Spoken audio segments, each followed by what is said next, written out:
Break ಆದ ಬಳಿಕ ವಿಶೇಷ ಕಾರ್ಯಕ್ರಮಕ್ಕೆ ಸ್ವಾಗತ. ಜೋಸೆಫ್ ಸರ್, ಈಗ ಈ ನಿನ್ನೆ ಪಂದ್ಯ ಅಂತ ಬಂದಾಗ ಎಲ್ಲ ಒಂದು ಕಡೆ ಕಂಡೀಷನ್ಗೆ ಅಡಾಪ್ಟ್ ಆಗಿರ್ಲಿಲ್ವಾ ಹೇಗೆ ಅಂತೇಳಿ ಪಂಜಾಬ್ ಬ್ಯಾಟರ್ಸ್ಗಳು, ಅಂದರೆ ಕ್ಲೂನೇ ಇರಲಿಲ್ಲ ಪಾಪ ಅವರಿಗೆ, ಅಂದರೆ ಇನ್ಎಕ್ಸ್ಪೀರಿಯನ್ಸ್ ಎದ್ದು ಕಾಣಿಸುತ್ತಾ ಹೇಗೆ ಅಂತ.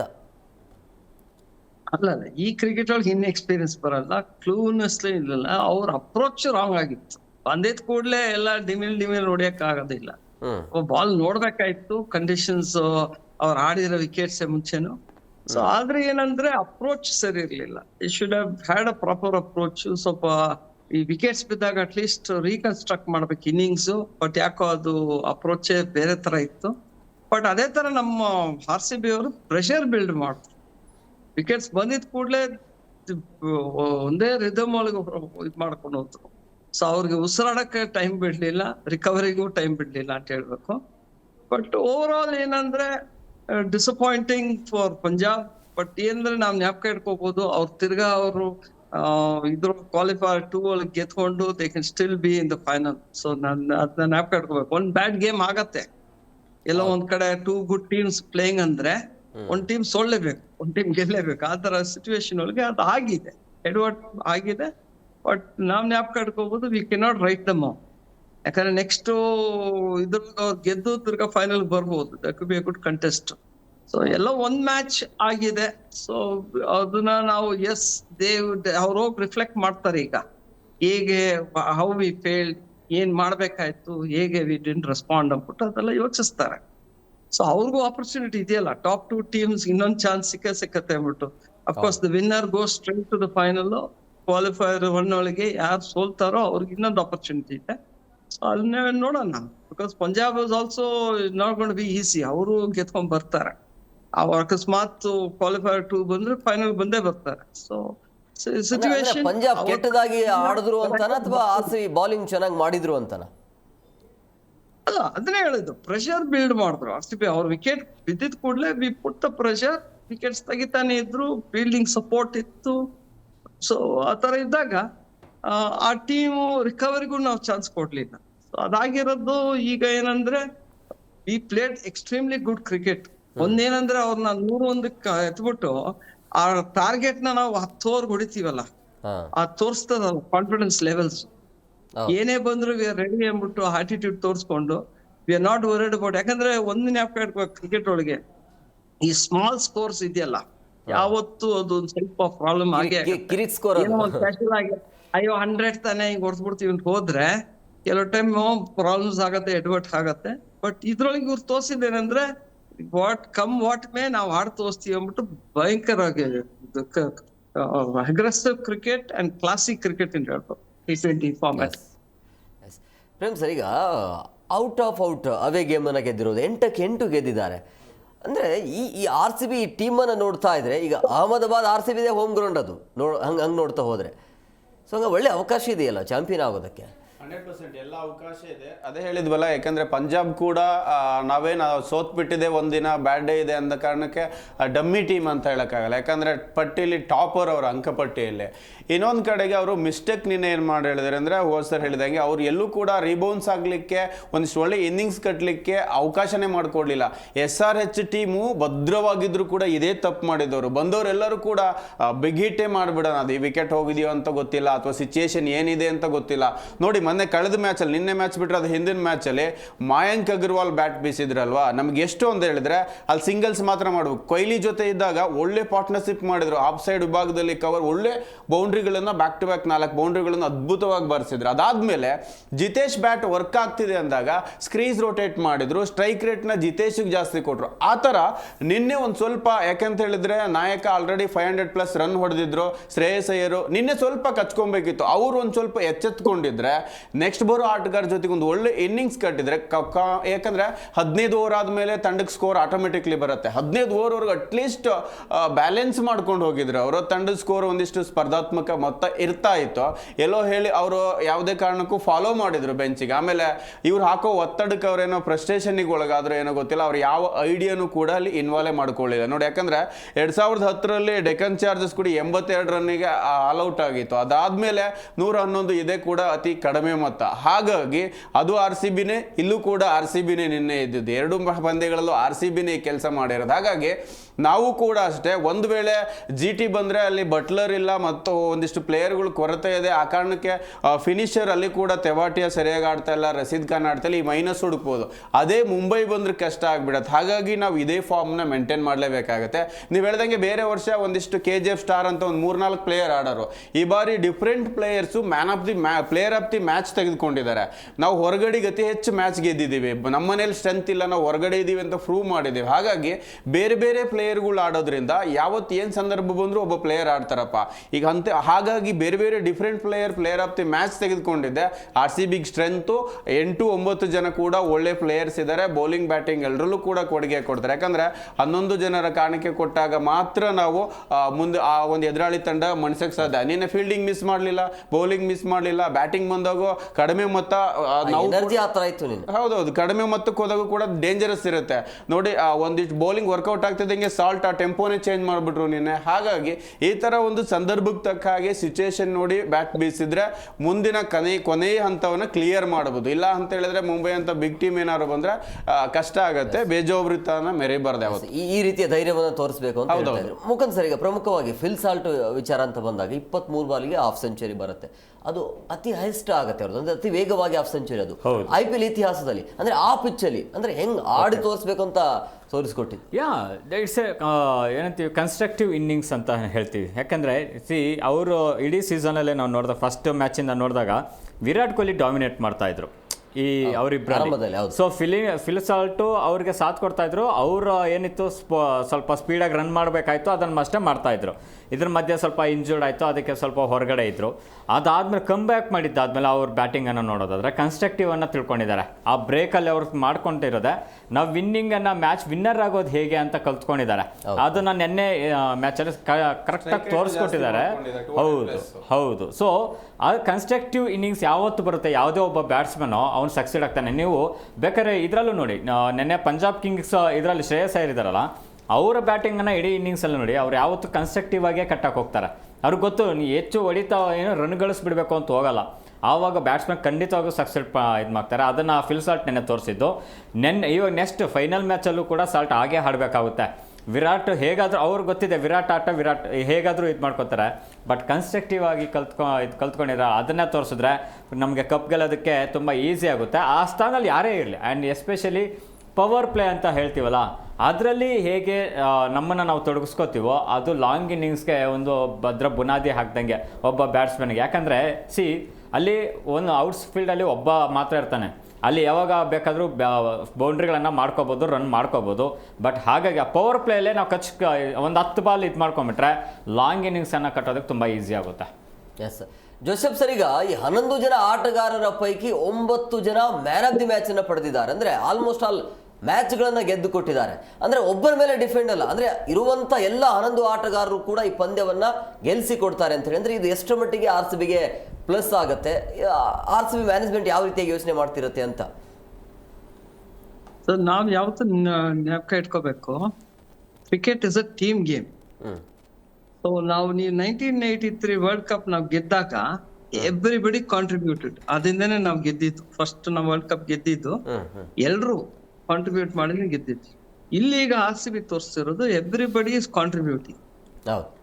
ಅವ್ರಿಲ್ಲ ಅಂದ್ರೆ ನಾನು ಇದ್ದೀನಿ, ನೀವಿಲ್ಲ ನಾನಿಲ್ಲ ಅಂದ್ರೆ ಇನ್ನೊಬ್ರು ಇರ್ತಾರೆ. ಸೊ ಈ ತರ ನೋಡಕ್ ಹೋದ್ರೆ ಇಲ್ಲಿ ಹೇಗಾಗ್ತಿದೆ ಅಂದ್ರೆ everybody is contributing. Confidence levels ಚೆನ್ನಾಗಿದೆ. ಈಗ ಮೊನ್ನೆ ಜಿತೇಶ್ ಶರ್ಮಾ ಆಡಿದ ಆಟ ನೀವು ನೋಡಿದ್ರೆ ಅದು ಭಯಂಕರ ಆಟ. ಸೊ ಎಲ್ಲಿ ಲೆವೆಲ್ಸ್ ಇದೆ ಅಂದ್ರೆ ಅಲ್ಲಿ ದಿನೇಶ್ ಕಾರ್ತಿಕ್ ಹಸ್ ಪ್ಲೇಡ್ ಅ ಬಿಗ್ ರೋಲ್ ಅಂತ ಕಾಣುತ್ತೆ. ಯಾಕಂದ್ರೆ ಈಗ ಎಲ್ರು ಮಾತಾಡ್ತಿರೋದು ದಿನೇಶ್ ಕಾರ್ತಿಕ್ ಮೋಟಿವೇಶನ್. ಅವರೇ ಒಳ್ಳೆ ಪ್ಲೇಯರು. ಈಗ ಮೋಟಿವೇಟ್ ಮಾಡ್ಕೊಂಡು ಪ್ಲೇಯರ್ಸ್ಗೆ ಗುಂಪು ಕೊಡ್ಕೊಂಡು ಹಾಡ್ಸ್ತಿರೋದು ನೋಡಿದ್ರೆ ಎವ್ರಿಬಡಿ ಇಸ್ ಕಾಂಟ್ರಿಬ್ಯೂಟಿಂಗ್. ಒಬ್ರು ಇಲ್ದಾರ ಒಬ್ರು ಮಾಡ್ತಾರೆ. ಎಲ್ಲೋ 1-2 ಮ್ಯಾಚ್ ಈ ಕಡೆ ಹೋಗಿರ್ಬೋದು. ಬಟ್ ಇದೆಯಲ್ಲ ಕಾನ್ಫಿಡೆನ್ಸ್ ಲೆವೆಲ್ಸ್. ಆಮೇಲೆ ಈ ಕ್ರಿಕೆಟ್ ಒಳಗೆ ಯಾವತ್ತು ಒಂದು ನಾವ್ ಹೇಳ್ತೀವಿ, ಈಗ ಸಚಿನ್ ಹೊಡಿದ್ದಾರೆ ದ್ರಾವಿಡ್ ಹೊಡಿತಾನೆ, ದ್ರಾವಿಡ್ ಹೊಡಿದ್ದಾರೆ ಲಕ್ಷ್ಮಣ್ ಹೊಡಿತಾನೆ, ಲಕ್ಷ್ಮಣ್ ಹೊಡಿದ್ದಾರೆ ಸೇವಗ್ ಹೊಡಿತಾನೆ ಅಂದ್ಬಿಟ್ಟು ಅದೇ ತರ ಇಲ್ಲಿ ನಾವು RCB ನೋಡ್ತಿರೋದು. ಎಲ್ರು ಟಾಪ್ ಆರ್ಡರ್ ಯಾರ ಬಿದ್ರು ವಿರಾಟ್ ಕೊಹ್ಲಿ ಒಬ್ಬರು ಅಲ್ಲಿ ಫಲ್ಕ್ರಮ್ ತರ ಇದ್ರೆ ಮಿಕ್ಕಿದರೆಲ್ಲ ಆಡ್ಕೊಂಡ್ ಬರ್ತಾರೆ, ಎಲ್ರು ಕಾಂಟ್ರಿಬ್ಯೂಟ್ ಮಾಡ್ತಿದ್ದಾರೆ. ಸೊ ಅದು ಹ್ಯಾಟ್ಸ್ ಆಫ್. ಅದರಿಂದನೇ ಈ ಟೀಮ್ ಅಷ್ಟು ಚೆನ್ನಾಗಿ ಪರ್ಫಾರ್ಮ್ ಮಾಡ್ತಿರೋ. ಮುಂಚೆ ಈ ತರ ಇರ್ಲಿಲ್ಲ RCB. ಹೌದು ನೋಡಿದ್ರೆ ಬೇರೆ ಡಿವಿಲಿಯರ್ಸು, ಕ್ರಿಸ್ ಗೇಲು ಮತ್ತೆ ನಮ್ಮ ವಿರಾಟ್ ಪರ್ಫಾರ್ಮ್ ಮಾಡ್ಕೊಂಡ್ ಬರ್ತಿದ್ರು. ಈಗ ಎವ್ರಿಬಡಿ ಇಸ್ ಕಾಂಟ್ರಿಬ್ಯೂಟಿಂಗ್. ನಾವು ಎಕ್ಸಾಂಪಲ್ ಕೊಟ್ಟಿದ್ದು 1983 ವರ್ಲ್ಡ್ ಕಪ್ದು simple, everybody contributed little bit. So ಅದಕ್ಕೆ ಗೆದ್ವಿ. So cricket is a team game. Individually yes, ಒಂದು ಪ್ಲೇಯರ್ ಇಂಡಿವಿಜುವಲ್ ಸ್ಕೋರ್ ತಂದಾಗ ಟೀಮ್ ಸ್ಕೋರ್ ಬಿಲ್ಡ್ ಆಗತ್ತೆ. ಸೊ ಟೀಮ್ ಸ್ಕೋರ್ ಇದ್ದಾಗ bowlers can go and defy, I mean bowl out the team or deny this team runs ಅಂದ್ಬಿಟ್ಟು ಇದು ಮಾಡ್ತೀವಿ. But cricket ನಾವು ಯಾವತ್ತೂ ಇಟ್ಕೋಬೇಕು, we always glorify individual players. Virat Virat Virat ಅಂತ ಇರ್ತೀವಿ, ಇಲ್ಲ ರೋಹಿತ್ ರೋಹಿತ್ ರೋಹಿತ್ ಅಂತ ಇರ್ತೀವಿ. ಆ ತರ ಇಟ್ಕೊಂಡಿದ್ರೆ ಆ ತರ ಇದಾಗತ್ತೆ. ಈ cricket is a team game, everybody has to contribute.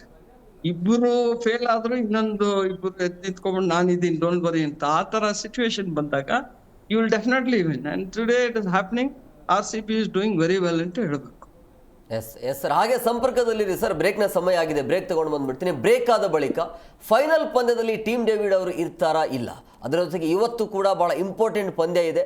So eliminator ಪಂದ್ಯ ಅಂದರೆ ಇವತ್ತಿನ ಪಂದ್ಯದಲ್ಲಿ ಯಾರು ಸೋಲ್ತಾರೆ ಅವರು ನೇರವಾಗಿ ಮನೆಗೆ ಹೋಗುವಂಥ ಚಾನ್ಸಸ್, ಅಂದರೆ ಮನೆಗೆ ಹೋಗ್ತಾರೆ. ಸೊ ಗೆಲ್ಲುವಂಥ ಇವತ್ತಿನ ಪಂದ್ಯ ಗೆಲ್ಲುವಂಥ ಟೀಮ್ ಏನಿರುತ್ತಲ್ಲ ಅದು ಕ್ವಾಲಿಫೈರ್ 1ರಲ್ಲಿ ಸೋತಿರುವಂಥ ತಂಡದ ವಿರುದ್ಧ ಆಡಬೇಕಾಗುತ್ತೆ. ಸೊ ಪ್ರೇಮಿಗ ಪ್ರಮುಖವಾಗಿ ನಾವು ಅಂದ್ಕೊಂಡಿದ್ದೀವಿ ಲಿವಿಂಗ್ಸ್ಟನ್ ಯಾವುದೇ ಕಾರಣಕ್ಕೂ ಆಡೋದು ಬೇಡ ಅಂತೇಳಿ.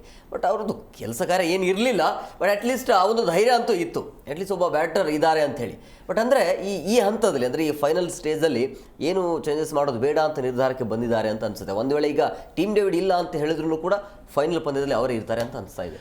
ನಿಜ, ಯಾಕೆಂದರೆ ಸ್ವದೇಶಿ ಆಟಗಾರರು ಫಿನಿಶಿಂಗ್ ಅಂತ ಬಂದಾಗ ಅಷ್ಟೊಂದು ಎದೆಗಾರಿಕೆ ಕಮ್ಮಿ ಇರುತ್ತೆ. ಅದರಲ್ಲೂ ಕೂಡ ನಿಮಗೆ ಈ ಥರದ ನಿರ್ಣಾಯಕ ಪಂದ್ಯಗಳು ಫೈನಲ್ಸು ಸೆಮಿಫೈನಲ್ಸಲ್ಲಿ ಆಡಬೇಕಾದ್ರೆ ವಿದೇಶಿ ಆಟಗಾರ, ಅದರಲ್ಲೂ ಇಂಗ್ಲೆಂಡ್ ಇರ್ಬೋದು, ನ್ಯೂಜಿಲೆಂಡು, ಆಸ್ಟ್ರೇಲಿಯನ್ ಪ್ಲೇಯರು, ಈ ಥರದ ಪ್ಲೇಯರ್ಗಳು ಆಡುವ ಆಟದ ಶೈಲಿನೇ ಬೇರೆ ಇರುತ್ತೆ. ಹಾಗಾಗಿ ನಮಗೆ ಅವರು ಒಂದೆರಡು ಮ್ಯಾಚಲ್ಲಿ ಆಡಿಲ್ಲ ಅಂತ ಕಳಪೆ ಪ್ರದರ್ಶನ ಅನ್ನೋಕ್ಕಾಗಲ್ಲ. ಯಾಕಂದರೆ ಅವ್ರ ಮೇಲೆ ಏನೊಂದು ಭರವಸೆ ಇಟ್ಕೊಂಡು ಬಂದಿದ್ದಾರೋ ಆ ಬ್ಯಾಟ್ಸ್ಮನ್ಗೂ ಕೂಡ ಅದು ಮನವರಿಕೆ ಇರುತ್ತೆ. ಬಟ್ ಒಂದೆರಡು ಬ್ಯಾಡ್ ಲಕ್ಕು ಅಥವಾ ಅವತ್ತಿನ ಡೇಗೆ ಆಡೋಕ್ಕಾಗಿಲ್ಲ ಅಂತ ನಾವು ಕಂಪ್ಲೀಟ್ಲಿ ಲಿವಿಂಗ್ಸ್ಟೋನ್ ಕೆರಿಯರ್ನೇ ಇದೊಂದು IPL ಇಂದ ಮಾತಾಡ್ಲಿಕ್ಕಾಗಲ್ಲ. ಹಾಗಾಗಿ IPL ಅಲ್ಲಿ ಆ ಹೊಡಿಬಡಿ ದಾಂಡಿಗರು, ಫಿನಿಷರ್ಸ್ ಜೊತೆಗೆ ನೀವು ಬರೀ ಬ್ಯಾಟಿಂಗ್ಗೆ ಯಾಕಂತೀರ, ಒಳ್ಳೆ ಬೌಲರ್ ಕೂಡ ಅವರು ನಿರ್ಣಾಯಕ ಪಂದ್ಯದಲ್ಲಿ ಬಳಸ್ಕೋಬೋದು ಅವ್ರನ್ನ. ಮಿಸ್ಟರ್ ಸ್ಪಿನ್ನಿಂಗ್ ಒಳ್ಳೆ ಸ್ಪಿನ್ನರ್ ಕೂಡ ಹೌದು. ಹಾಗಾಗಿ ನಿಮಗೆ ಎರಡೂ ಆ್ಯಂಗಲಲ್ಲೂ ಸಿಗ್ತಾರೆ, ಒಬ್ಬ ಆಲ್ರೌಂಡರ್ ಪ್ಯಾಕೇಜು. ನಿಮಗೆ ಲಿವಿಂಗ್ಸ್ಟೋನ್ ಒಳ್ಳೆ ಫೀಲ್ಡರ್, ಅವರು ಎಲ್ಲಿ ಬೇಕಾದರೂ ನೀವು ನಿಲ್ಲಿಸಿ ಅವ್ರ ಮೇಲೆ ಒಂದು ನಂಬಿಕೆ ಇಟ್ಕೊಳ್ಬೋದು, ಒಳ್ಳೆ ಫೀಲ್ಡರು. ಜೊತೆಗೆ ಫಿನಿಶಿಂಗ್ ಅಂತ ಹಂತ ಬಂದಾಗ ನಿನ್ನೆ ಥರ ವಿಕೆಟ್ ಹೋದರೆ ಅವರು ಜವಾಬ್ದಾರಿಯುತವಾಗಿ ಬ್ಯಾಟ್ ಬೀಸ್ತಾರೆ. 1-2 ಓವರ್ ಬ್ಯಾಲೆನ್ಸ್ ಮಾಡಿಕೊಂಡ್ರೆ ನಂತರ ತಂಡದ ಗತಿನ ಬದಲಾವಣೆ ಮಾಡೋ ಶಕ್ತಿ ಇದೆ. ಆ ಸಾಮರ್ಥ್ಯನ ನೀವು ಬೆಂಚಲ್ಲಿರೋ ಆಟಗಾರರಿಗೆ ಕಂಪೇರ್ ಮಾಡಿದರೆ ಕಡಿಮೆನೇ ಇರುತ್ತೆ ನಿಮಗೆ. ಹಾಗಾಗಿ ಆ ಒಂದು ಸ್ಥಾನ ಟೀಮ್ ಡೇವಿಡ್ಗೆ ಬ್ಯಾಲೆನ್ಸ್ ಮಾಡಬೇಕು ನೀವು. ಟೀಮ್ ಡೇವಿಡ್ ಫಿನಿಷರು, ನಿಮಗೆ ಅವ್ರು ಇಟ್ಕೋಬೇಕಂತ ಹೇಳಿದ್ರೆ ಲಿವಿಂಗ್ಸ್ಟೋನ್ ಬೇಕೇ ಬೇಕಾಗ್ತಾರೆ. ಹಾಗಾಗಿ ಡೆತ್ತಲ್ಲಿ ಆಡೋ ಕೆಪಾಸಿಟಿ ಕೂಡ ಇದೆ ಅವರಿಗೆ. ನೆಕ್ಸ್ಟ್ ಮ್ಯಾಚ್ಗೂ ಕೂಡ ಯಾವುದೇ ಬದಲಾವಣೆ ಇರಲ್ಲ. ನಿನ್ನೆ ಏನು ಆಡಿದ್ರು ಇದೇ ಟೀಮ್ನೇ ಇಳಿಸ್ತಾರೆ. ಯಾಕಂದ್ರೆ ಒಂದು ಚಾನ್ಸ್ ಅಂತ ಬಂದಾಗ ಆ ಹಂತಕ್ಕೆ ಚಾಲೆಂಜ್ ತೆಗೆದುಕೊಳ್ಳೋ ಅವರಿಗೆ ಎಬಿಲಿಟಿ ಎಲ್ಲವೂ ಕೂಡ ಇದೆ. ಇನ್ನೊಂದು ಕಡೆಗೆ ನಾವು ನಿನ್ನೆ ಪಂದ್ಯ ಗೆದ್ದು ನೋಡಿದ ತಕ್ಷಣ ಹಿಂಗೆ ಆಗತ್ತೆ ಅಂತ ಹೇಳೋಕ್ಕಾಗಲ್ಲ. ಎಲ್ಲವೂ ಕೂಡ ಡೌನ್ ಆರ್ಡ್ರಿಗೆ ಕೆಲಸ ಬರುತ್ತೆ, ಟಾಪ್ ಆರ್ಡ್ರ್ ಏನೋ ಕುಸಿತ ಕಂಡ್ರೆ ಏನು ಮಾಡೋಕ್ಕಾಗತ್ತೆ. ಹಾಗಾಗಿ ನಿನ್ನೆ ನಮಗೆ ಖುಷಿ ಪಡೋದೇನು ಅಂತೇಳಿ ತ್ರಿವಳಿ ಸ್ಟಾರ್ಗಳ ಮೇಲೆ ನಮಗೆ ಅಪನಂಬಿಕೆನೇ ಇದ್ದಿದ್ದು. ತ್ರಿವಳಿ ಸ್ಟಾರ್ ಮಿಂಚಿದ್ರು ನೋಡಿ, ಹೆಜಲ್ವುಡ್ ಮಿಂಚ್ತಾರೆ ಅಂದಿವಿ, ದಯಾಳು, ಭೂವಿ ಎಲ್ಲರೂ ಲಯಕ್ಕೆ ಬಂದರು. ಅದ್ಭುತ ಬೌಲಿಂಗ್ ನೋಡಿ, ಎಕಾನಮಿ ಮೈನಸ್ ಆಗಿದೆ ಯಾರ್ದು ಇಲ್ಲ, ಅದ್ಭುತ ಬೌಲಿಂಗ್ ಮಾಡಿದ್ರೆ. ಹಾಗಾಗಿ ಈ ಥರದ ಒಂದು ಪರ್ಫಾರ್ಮೆನ್ಸ್ ಬೇಕು. ಜೊತೆಗೆ ನಮಗೆ 11 ನೋಡಿದಾಗ ಭಯ ಹುಟ್ಟಬೇಕು. ಯಾಕೆ ಈಗ ಮುಂಬೈಗೆ ಯಾಕೆ ಇಷ್ಟೊಂದು ಶಾಬಾಷ್ಗಿರಿ ಪಡ್ತಾರೆ ಅಂದರೆ ಅಲ್ಲೆಲ್ಲೂ ಕೂಡ ಅಂತಾರಾಷ್ಟ್ರೀಯ ಪಂದ್ಯಗಳನ್ನು ಆಡಿರೋರೆ ಎಲ್ಲ ಕೂಡ ಪ್ಲೇಯರ್ಸ್ ಇರೋದಕ್ಕೆ ಯಾವತ್ತು ಬೇಕಾದ್ರೂ ಗೇಮ್ ಚೇಂಜ್ ಮಾಡ್ಬೋದು. ಅದಕ್ಕೆ ಮುಂಬೈ ನಾವು ಪ್ಲೇಯಿಂಗ್ 11 ಸದೃಢ ಅಂತೀವಿ. ಹಾಗಾಗಿ ಈ ಥರದ ಆಟಗಾರರು RCBಯಲ್ಲಿ ಇದ್ದಾಗೂ ಕೂಡ 11ರ ಬಳಗ ನೋಡೋಕ್ಕೆ ಸದೃಢವಾಗಿರುತ್ತೆ. ಅದು ಎಲ್ಲೋ ಒಂದು ಕಡೆಗೆ ಆ ಕಾನ್ಫಿಡೆನ್ಸ್ ಲೆವೆಲ್ನ ತಂದು ಕೊಡುತ್ತೆ. ಮೇನ್ ಬ್ಯಾಟರ್ಗಳು ಇನ್ನೂ ನಮ್ಮ ಜವಾಬ್ದಾರಿ ಮುಂದುವರಿಸೋ ಆಟಗಾರರಿದ್ದಾರೆ, ನಾವು ಆಡ್ಬೋದು ಫ್ರೀ ಹ್ಯಾಂಡ್ ಆಗಿ ಅನ್ನೋ ಒಂದು ಕಾನ್ಫಿಡೆನ್ಸ್ ಇರುತ್ತೆ. ಆ ಕಾರಣಕ್ಕೆ ಲಿವಿಂಗ್ಸ್ಟೋನ್ ಮುಂದಿನ ಪಂದ್ಯಕ್ಕೂ ಇರ್ತಾರೆ. ಸುರೇಶ್ ಶರ್ಮಾ ಅಂತೂ ಅದ್ಭುತ ಆಯ್ಕೆ. ಯಾಕಂದರೆ ಸಾಕಷ್ಟು ಗೊಂದಲ ಇತ್ತು, ಇನ್ನು 2 ಮ್ಯಾಚಲ್ಲಿ ದುಬಾರಿ ಆದರೂ ಆಡಿಸ್ಬೇಕಾ ಬೇಡ ಅಂತೇಳಿ. ಬಟ್ ಏನು ಯೋಚನೆ ಮಾಡಲಿಲ್ಲ, ಇರಲಿ ಅವರೇ, ಯಾಕಂದರೆ ಚೆನ್ನೈ ಮೇಲೆ ಅವರೇ ಗೆಲ್ಲಿಸ್ಕೊಟ್ಟಿರುವಂಥದ್ದು. ಸೊ ಹಂಗಾಗಿ ನೇರವಾಗಿ ತಗೊಂಬಂದ್ರು. ಕಳೆದ ಪಂದ್ಯದಲ್ಲಿ ಪಂಜಾಬ್ ವಿರುದ್ಧ ಯಾವ ರೀತಿಯಾಗಿ ಅವರಿಗೆ ಥ್ರೆಟ್ ಆದ್ರು ಅದೇ ರೀತಿಯಾಗಿ ಬ್ಯಾಕ್ ಟು ಬ್ಯಾಕ್ ವಿಕೆಟ್ ಅನ್ನು ತಂದುಕೊಟ್ರು. ಮ್ಯಾನ್ ಆಫ್ ದಿ ಮ್ಯಾಚ್ ಅವರೇ ಕೂಡ ಪಡೆದುಕೊಂಡ್ರು. ಸುರೇಶ್ ಶರ್ಮಾ ನೀವು ಫಸ್ಟ್ ಮ್ಯಾಚಲ್ಲಿ ನೋಡಿ ಅವ್ರಿಗೆ ಸ್ವಲ್ಪ ಇಂಪ್ರೆಸಿವ್ ಅನಿಸಿದ್ರು. ಬಟ್ ಮಿಡ್ಲಲ್ಲಿ ಅವರು ಸಿಕ್ಕಾಪಟ್ಟೆ ರನ್ಗಳು ಕೊಡೋಕ್ಕೆ ಇದು ಮಾಡ್ಕೊಂಡ್ರು. ಈಸಿ ಬಾಲ್ಸು, ಒಬ್ಬ ಲಾಸ್ಟ್ ಕೆಳಕ್ರಮದಲ್ಲಿ ಬರೋರು ಕೂಡ 6 ಹೊಡೆಯೋರು ಆಗೋಗ್ಬಿಟ್ರು. ಸೊ ಅದು ಸ್ವಲ್ಪ ಸೆಟ್ ಬ್ಯಾಕ್ ಅನ್ನಿಸ್ತು. ಬಟ್ ಅವ್ರ ಮೇಲೆ ತುಂಬ ನಂಬಿಕೆ ಇತ್ತು. ಯಾಕೆ ಅಂದರೆ 2 ವಿಚಾರಗಳಲ್ಲಿ ಒಂದು ನಂಬಿಕೆ. ಯಾಕೆಂದರೆ ಲಾಸ್ಟ್ ಸೀಸನಲ್ಲಿ ಅವ್ರು KKR ಪರ ಆಡಿದ್ರು. ಆ KKR ಚಾಂಪಿಯನ್ ಆಗಿತ್ತು. ಸೊ ಹಾಗಾಗಿನೇ ಒಂದು ಬೆಸ್ಟ್ ಬೌಲರ್ ಅಂತಲೇ ಮೆಗಾ ಆ್ಯಕ್ಷನ್ ಇದ್ದಿದ್ದರಿಂದನೇ ಸುರೇಶ್ ಶರ್ಮಾ ನಮಗೆ ಸಿಕ್ಕಿದ್ದು. ಮಾಮೂಲಿ ಆ್ಯಕ್ಷನ್ ಆಗಿದ್ದರೆ ಸಿಗ್ತಾ ಇರಲಿಲ್ಲ. ಮೆಗಾ ಆ್ಯಕ್ಷನ್ ಅಂದರೆ ಎಲ್ಲ ಚೇಂಜ್ ಮಾಡಬೇಕಾಗಿತ್ತು. ಕೇವಲ 5 ಜನ 6 ಜನ ಅಷ್ಟೇ ರಿಟೆಂಟ್ ಇದಿರುತ್ತೆ. ಸೊ ಹಾಗಾಗಿನೇ ಸುರೇಶ್ ಶರ್ಮಾ ನಮಗೆ ಸಿಕ್ಕಿದ್ದು. ಆ್ಯಂಡ್ ಇನ್ನೊಂದೇನಪ್ಪ ಅಂದರೆ ಇದೇ RCB ಅವರು ಟ್ರೀಟ್ಮೆಂಟನ್ನು ಕೂಡ ಕೊಟ್ಟಿದೆ, ಲಂಡನ್ ಕಳಿಸಿ ಇದು ಕೊಟ್ಟು. ಸೊ ಹಾಗಾಗಿ ಆ ಒಂದು ಋಣಭಾರ ಸುರೇಶ್ ಶರ್ಮಗೆ ಇತ್ತು, ಅದನ್ನು ನೆನ್ನೆ ತೀರಿಸ್ಕೊಂಡ್ರು ಅಂತಲೇ ಹೇಳಬೇಕು. ಬಟ್ ಒಂದು ಹೇಳ್ತೀನಿ, ಅವರ ಒಂದು ಅವರು ಫಸ್ಟ್ ಬೌಲಿಂಗ್ ಮಾಡೋಕ್ಕಿಂತ ಮುಂಚೆ ನೋಡಿ ಬಾಲ್ನ ಅವರು ಅನಲೈಸ್ ಮಾಡ್ತಾರೆ. ಎಲ್ಲಿ ಹಿಡ್ಕೋಬೇಕು, ಎಲ್ಲ ಹಾಕೋದು, ಹೆಂಗೆ ಹಿಡ್ಕೊಂಡು ಹೆಂಗೆ ಮಾಡಿದ್ರೆ ಬಾಲ್ ಕರೆಕ್ಟಾಗಿ ಟರ್ನ್ ಆಗುತ್ತೆ. ಆ ಥರ ಇಲ್ಲ. ಯಾವುದೇ ಒಬ್ಬ ಬೌಲರ್ ಆದರೂ ಅವ್ರದ್ದೊಂದು ಏನೋ ಒಂದು ಇದಿರುತ್ತೆ, ಆ ಗ್ರಿಪ್ ಹಿಂಗೆ ಹಿಡ್ಕೋಬೋದಾ ಅಂತ, ಆ ಬಾಲ್ ಎಲ್ಲಿ ಗ್ರಿಪ್ ಸಿಗುತ್ತೆ ಬಾಲ್ ಅಂತ ಅಷ್ಟೇ. ಅದನ್ನು ತುಂಬ ಜನ ಮಾಟ ಮಂತ್ರ ಹಾಗೆ ಹೀಗೆ ಅಂತಾರೆ. ದಟ್ ರಿಯಲಿ ಆ ಥರ ಯಾವುದೋ ಇದು ಮಾಡೋದು ಬೇಡ. ನೋ, ಬಟ್ ಆ ಮಂತ್ರ ಮಾತ್ರ ಆನ್ ಫೀಲ್ಡಲ್ಲಿ ತೋರಿಸಿದ್ರು ಅವರು. ಪಿಚ್ಚಲ್ಲಿ ರಿಯಲ್ ಆಗಿ ಅವ್ರ ಆಟದಲ್ಲಿ ತೋರಿಸಿದ್ರು. ರಿಯಲಿ ಒಂದು RCBಗೆ ಇವಾಗ ತುಂಬ ಒಂದು ಅಡ್ವಾಂಟೇಜ್, ಒಂದು ಫೈನಲ್ಗೆ ಹೋದ್ಮೇಲೆ ಎಲ್ಲ ಸೆಟ್ ಆಗಿದೆಯಾ ಅಂತ ನೋಡ್ಕೋತಾರೆ. ಇವಾಗ ಇಷ್ಟು ಮ್ಯಾಚ್ಗಳು ಆಡಿದ್ವಿ, ಟೋಟಲ್ 15 ಮ್ಯಾಚ್ ಆಯ್ತು. ಈಗ ಈ 15 ಮ್ಯಾಚ್ಗಳಲ್ಲಿ ಟೀಮಲ್ಲಿ ಯಾರೆಲ್ಲ ಇದಾಗ್ತಿದೆ, ಇವಾಗ ಲಿಯಮ್ ಲಿವಿಂಗ್ಸ್ಟನ್ ಕೂಡ ಇದಾಗ್ತಿದ್ದಾರೆ, ಏನೋ ಅವರಿನ್ನ ಹಾಡಿಲ್ಲ ಅಂತ. ಆದರೆ ನನಗೆ ಗೊತ್ತಿರೋ ಪ್ರಕಾರ ಫೈನಲ್ಗೂ ಕೂಡ ಅವ್ರು ಇರ್ತಾರೆ ಪ್ಲೇಯಿಂಗ್ 11ಅಲ್ಲಿ. ಯಾಕೆ ಅಂತ ಹೇಳ್ತೀವಿ. ಇವಾಗ ಟೀಮ್ ಡೇವಿಡ್ ಇಲ್ಲ ಅಂದರೆ ಅವ್ರು ಇರ್ತಾರಲ್ಲ. ಆ ಟೀಮ್ ಡೇವಿಡ್ನಲ್ಲಿ ಲಿಯಮ್ ಲಿವಿಂಗ್ಸ್ಟನ್ನಲ್ಲಿ ಅಂತರ ಏನಿದೆ ನೋಡಿ. ಲಿಯಮ್ ಲಿವಿಂಗ್ಸ್ಟನ್ ಇವಾಗ 5ನೇ ಪೊಸಿಷನಲ್ಲಿ ಹಾಡ್ತಾರೆ. ಅವ್ರು ಬಿದ್ದೋದ್ರೆ ಟೀಮ್ ಡೇವಿಡ್ ಎಚ್ಚೆತ್ಕೋತಾರೆ. ಓಕೆ, ಅಲ್ಲಲ್ಲ, ಒಂದೇ ಒಂದು ನಿಮಿಷ ಅನಲೈಸೇಷನ್ ಅಷ್ಟೇ ಇದು.